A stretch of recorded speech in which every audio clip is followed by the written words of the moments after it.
created a full car commercial with $0 budget, no paid locations, no rented gear, and no friends with luxury cars to borrow. In this video, I'll show you exactly how I did it so that you can create your own car ad with zero budget.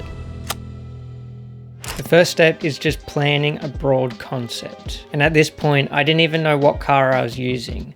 I just knew that I wanted it to feel sporty and luxurious. So I built the concept around the Gold Coast, which is where I live. And if you've ever played Forza Horizon 3, then you know the Gold Coast, and it's a pretty cool place because you have the beach, the city, and then the mountains all right next to each other. So the concept became from the coastline city up into the mountain forest. And once I had that concept, all I needed was a car. So what I did was I looked for a luxury car rental place on the Gold Coast that had a good social media presence. And instead of messaging them cold, I networked with them in person at a car meet that I knew they were going to be at because they organized it. So if you can meet with them in person, even if you go into their showroom, that's better than just sending a random message on Instagram. And from there, I just pitched a simple offer. I said that I was doing a passion project, and if they gave me a car for the day for free, in return, I would supply them with the main spec ad video I'm making and also some extra social media edits that I could make out of the footage that we got. And they were interested, so I followed up with an email that outlined everything. Who I am, what my passion project was, what outcome they would get, and what I needed from them. And they came back with the car that they wanted content filmed for, which was a 2024 Mercedes-AMG C63S F1 edition. And now that I knew the car, I could build the story properly.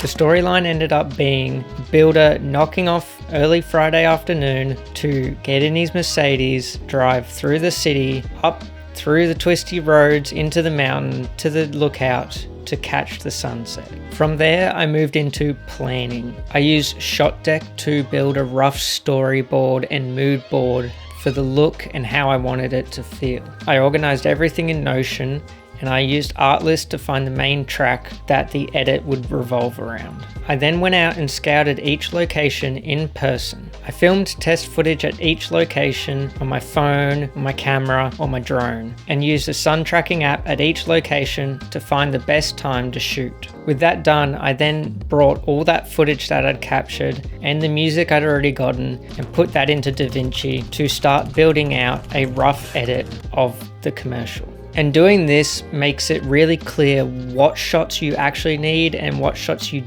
don't. And from there, I just created a simple shot list with the locations attached to each shot in a Google Sheet that I could share with everyone. And from there, I built a full shoot schedule in Notion with times, locations, and shots that we needed at each location.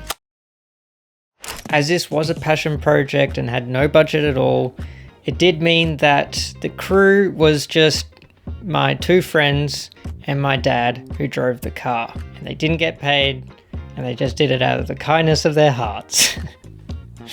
But that's what friends are for, and that's what you do when you've got zero budget. So the day before the shoot, my dad and I went and picked the car up on Friday afternoon, since we were starting Saturday morning before sunrise.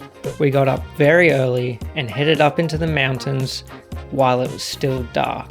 Since we had almost one day to shoot almost everything, we used a technique called sunrise for sunset, where you shoot at sunrise and then just pretend it's sunset. But obviously, as the sun is actually coming up, if the sun was setting, it'd be in reverse, which means you have to reverse the order of everything that you shoot. So we started with the final scene, which is at night, a hero shot in the dark with the lights turning on. So we got those shots in a small laneway in the top of the mountain that was shrouded by trees so that the tail lights of the Mercedes would reflect off the trees in the background to give a nice red glow in the background. Then just before the sun was about to rise, we headed just around the corner to the lookout of where the final scene occurs, where he reaches the lookout to watch the sun set. So while I filmed some shots of the car pulling up, my dad getting out and walking up to the lookout to watch the sunset, Daniel put the drone up and got some sunset shots on the drone. Well, sunset.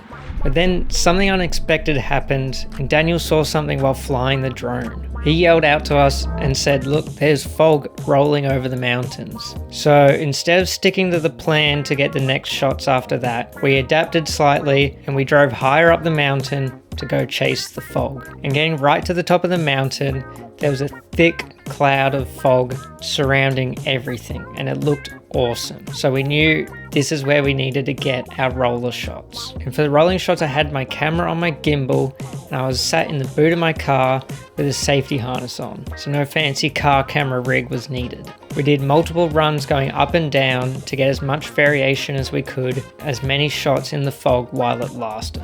We also mounted Andrew's DJI Pocket 3 to the front of my car to get some rear rolling shots of the Mercedes. After all that, we grabbed breakfast and moved on. And by this point, the sun had already gone pretty high in the sky and the light was harsh. So as planned, we switched to the more shaded locations in the windy forest roads. There we shot some drive-by shots, some drone shots, and even mounted the camera to get some on-car shots. We then headed back towards the coast to have some lunch and a well-needed break. The next location that we went to was at the Broadwater, where I wanted to get an aerial shot with the drone of the water, the road and buildings in the background. However, the conditions weren't the most ideal and we did use some of the drone shots we got. But one of the main shots showing Surfer's Paradise in the background, I actually ended up using the footage that I got from when I was location scouting. And because it's a wide shot and there happened to be a car in the shot that looked a little bit like our Mercedes, that's the one that made it into the final edit. And next, I wanted to get a special shot of the sunroof and showing like the touch to open mechanism that it has. I wanted to get a wide angle lens in the back seat looking up through the sunroof with like trees and buildings passing by as the sunroof opened and closed. So we went through Surfer's Paradise with the palm trees and the buildings and got that shot. And by this point, it was starting to get late in the afternoon and it was getting cloudy as well. And we needed the sun because we needed to film the opening shot, which is at sunset. So instead of rushing it, we decided to push the opening scene to the next morning. Early Sunday morning, we filmed the construction site scene with Daniel's little cameo in there. And to film this, I actually just went and found a new residential area that was being built that had lots of construction sites on it. And we simply just stood on the front yard of a construction site and got the shots quickly that we needed on the weekend while no one was around. Daniel and Andrew then had to go, so then it was just me and my dad, and we filmed the last interior driving shots that we needed. Finally, we mic'd up the car to film some proper exhaust audio before we took it back to the rental place. Looking back, there are a few things that I'd change. Firstly, too many locations.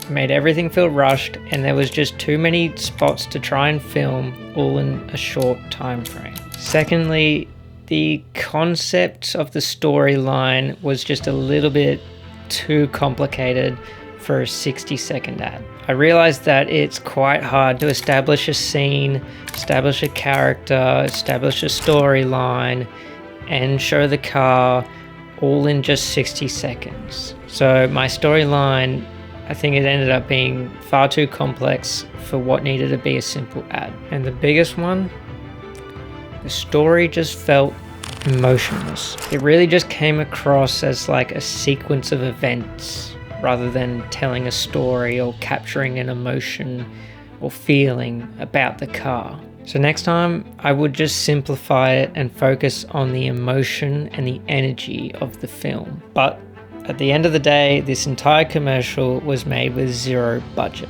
No paid crew, no paid locations, no paid car, just planning, connections, and execution. And that's the takeaway. You don't need a massive budget to create some high-end work. You just need a solid idea and to go out and make it happen. I recorded the whole second half of that and the card was full and I didn't know. If you stay to the end of this video, then thank you very much. I appreciate it. Please give the video a like, maybe, if you want. Thanks. Bye.